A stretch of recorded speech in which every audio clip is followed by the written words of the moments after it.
¿Está usted satisfecho?, le preguntó en una mañanera ya hace algunos años la periodista Isabel Arvide al entonces flamante secretario de Relaciones Exteriores, Marcelo Ebrard Casaubon. La pregunta se refería a su intervención entre el gobierno de México y el gobierno de Estados Unidos, cuando el entonces presidente Donald Trump amenazó a México con la subida de aranceles si no frenaba la migración en México. Pero la pregunta tenía doble intención. Isabel Arvide hizo la pregunta con cierta mueca, a punto de esbozar una sonrisa y con una mirada de complicidad, que a pesar de la seriedad y del lugar, el entonces secretario no pudo evitar responder con esa mirada de complicidad que se da entre los amantes, o los que lo fueron. Porque sí, fueron amantes. Cuando Isabel Arvide ya era una famosa periodista que se codeaba con presidentes, expresidentes, generales y demás, y mientras Marcelo Ebrard era todavía un joven político que tenía por padrino a Manuel Camacho Solís, con quien al parecer compartirá la suerte de ser de los muchos que sueñan con llegar a la grande y que la situación, el contexto o su suerte los convierte solo en suspirantes. Y es la misma Isabel la que confiesa en uno de sus libros que la pasión por el joven Marcelo la llevó a dejar plantado al entonces mismísimo presidente de la República, Carlos Salinas de Gortari.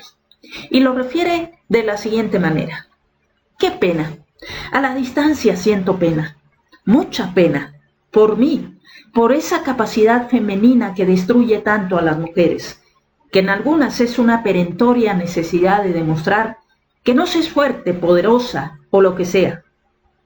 O sea, doblegarse desde cualquier altura, cierta o ficticia, a los pies del objeto hombre para conseguir su imaginario perdón. En una conducta más negativa, nefasta y horripilante que la humillación que algunas mujeres, sin opciones ni capacidades, permiten que los señores les inflijan, sea con violencia o por simple dominio, porque es un acto suicida y voluntario. Supongo que basado en la culpa que tus propios éxitos te provocan, al extremo de dejar plantado al presidente de la República. Era finales de 1994 y había mucho ruido por las memorias falsas, apócrifas de Manuel Camacho Solís. Marcelo Ebrard entraba y salía de mi oficina en la revista Suma para escribir los editoriales que yo firmaba.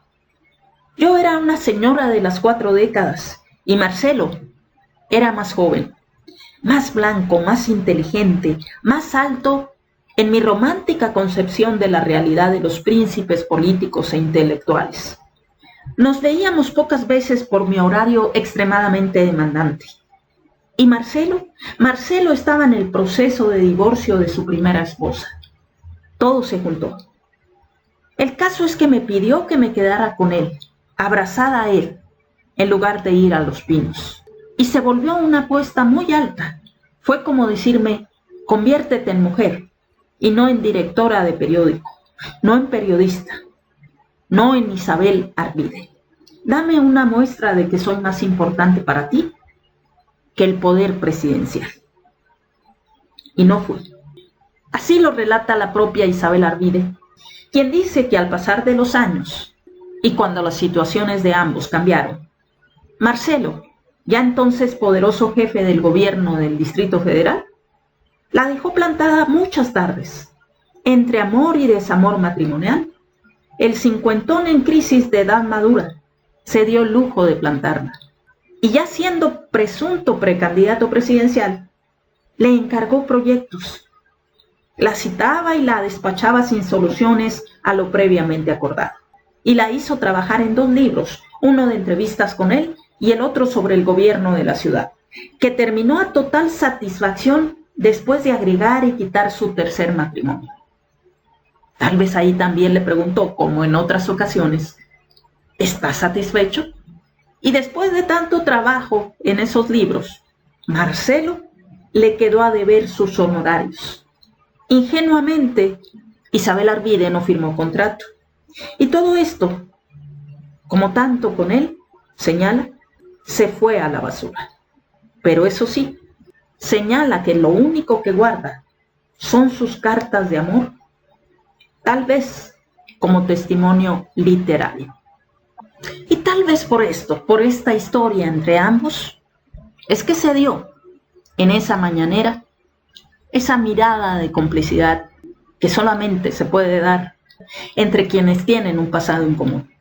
Y tal vez por esto también es que sin duda el hecho de tener que ver a Isabel unas veces sí y otras también en la mañanera, cuando acudía a Marcelo Ebrard, es que pudo haberle pedido como un favor especial al presidente que le diera algo en el gobierno, lo más lejos que pudiera. Y así como los presidentes en turno suelen alejar por medio de embajadas, consulados, etcétera, a aquellos políticos no deseables, Andrés Manuel le hizo el favor y se nombró a Isabel Arvide cónsul de México en Estambul, Turquía.